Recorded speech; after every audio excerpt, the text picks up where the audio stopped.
இப்போ முன்னால் இருந்ததுக்கு இப்போ ஓரளவு மாற்றங்கள் வந்துருச்சு. சரிதானா? இன்னும் 6 வாரங்கள் என்னை தொடர்ந்து பிடிச்சிக்காங்க. சுத்த மனிதனாக்கி எந்த ஆவலும் இல்லாமல் நல்லாக்கி தந்துடுறேன். இருக்கங்குடியிலேருந்து மாரியம்மா வந்தா, நீங்கள் அவளுக்கு எதுவும் வேண்டுதலை வச்சு குறை இருக்குன்னு சொன்னா, என்னைக்கு போறீங்க? சந்தோஷமா போயிட்டு வந்துருவீங்களா? அதான் காத்திடுவாள் ஆத்தாள் மகமாயி கால் வந்துட்டு வா, கண்ணபுரம் சேர்ப்பாள்.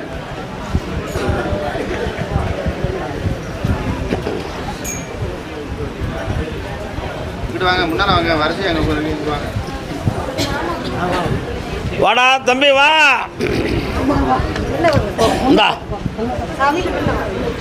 நிறைந்த மனநிலைகளை கொடுத்து வெட்டியாக்கி தாரேன். எந்த மனக்குறையும் ஏற்படாது. இது சாதாரண புண்ணு தான். இது ஆறிலும் சோரியாசிஸ் இல்லை. தேவையில்லாமல் நம்பிக்கிட்டு வேதனைப்படாத. வா.